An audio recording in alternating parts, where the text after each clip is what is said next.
Good morning, First United Methodist Church of Orlando. It is Wednesday, June 23rd. It's great to be here with you for our midweek devotional. Last week was Vacation Bible School, and last Thursday, the kids were learning to arise and shine with joy. The Bible stories for Thursday centered around Luke 15 and stories of three, I would say, lost items. There's the lost sheep, the lost coin, and then the lost son or sons, depending on how you read that last parable. And so the kids were learning not only those stories and those parables, but that how God is always on the lookout for that which is lost, for us, for people who are lost. And whether we are lost by our own kind of initiative, like we wander off, we go astray, we get distracted and pursue our own interests. We go after that which is pleasing to us and maybe not what God would want for us. God still seeks us out. God goes after us. God is always pursuing us and coming along behind us to bring us back to God, to bring us back home. Sometimes, like the lost coin, like coins don't have feet, so coins can't like wander off on their own, although sometimes it may feel like that. Coins get lost. Things happen to the coins. They get dropped, left behind. And sometimes that happens with us in our lives, right? We get dropped. Relationships end. People leave us behind. We're separated from loved ones because of geographic distance or death. We've talked about relationships, but careers sometimes end or change dramatically. Medical diagnoses can make us feel lost and apart from what we have known as normal. And in those situations, God is like that woman who is searching her house, tearing it apart, up and down, looking for that which has been lost. That our God is always a God who is on the lookout for us, who desires to return us to God's care and keeping. And that's good news. That's good news for the kids that learned it last week, but it's also good news for us today. And if we think about our own lives, perhaps we can think about times that we have been lost, either by our own doing, our own initiative, or seasons in our lives where we have felt like things have happened to us and we are now lost. And yet, I think there's another way to think about these parables of these lost items, or parables of celebration, as we celebrate when that which has been lost is now found, how God celebrates our return to God, how God is always looking to celebrate and to rejoice when we are reunited with God and in relationship with God. But I think there's another way to look at these parables.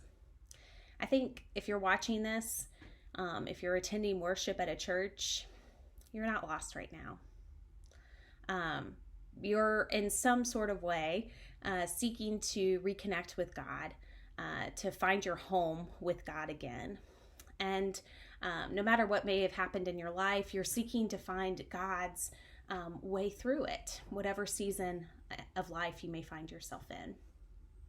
But there are people in this world that don't know God's love. They don't know the healing of God's grace.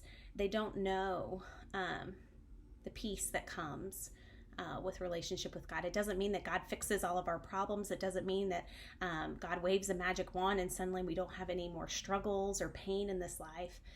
But no, relationship with God gives us a strength and a sustenance to endure and to persist and to persevere through whatever challenges may come our way in life. So there's people in this world that are like those lost sheep. They are like those lost coins. And what do those parables tell us? That God is always on the lookout in pursuit of that which has been lost. And so sometimes it's easy maybe for us who might be part of the 99 to kind of be like, what do you mean we have to change? What do you mean we have to include somebody who's different from us? But that's what God does. God reaches out, and God brings people back into God's fold. And so, friends, today, as we are considering these parables, I want us to consider, like, who is the one in your life? Maybe you are that one. You are the one lost sheep. You are the one lost coin. But you may find yourself that you are part of the 99, like you're in God's fold. So who's the one? Who's the one that's not yet in God's fold? Who's the one that has not yet returned to God's loving embrace? Who is the one who has been lost, whether by their own accord or by what has happened to them in their lives? And then as you think about that one person, maybe consider how God is using you and working through you to pursue, to go after that one, to maybe initiate a relationship, to restore a relationship, to love that person. And you may never know how God may use you to bring that person home. So friends, think on that today. Think about who are those people in your lives that you could reach out to. And perhaps maybe it's a phone call or it's a card. Perhaps you're praying for people that you haven't maybe prayed for before. Perhaps you are inviting someone to join you to come to church. And maybe that's scary and you've never done that before. But God may use all of those little things as ways to reach out with God's love and God's initiative and God's care to the one. Because God is always, always, always in pursuit of the one. Friends, I hope you have a great day and a great week. Know that you are loved, and go out and tell the good news that other people are loved today. God bless you.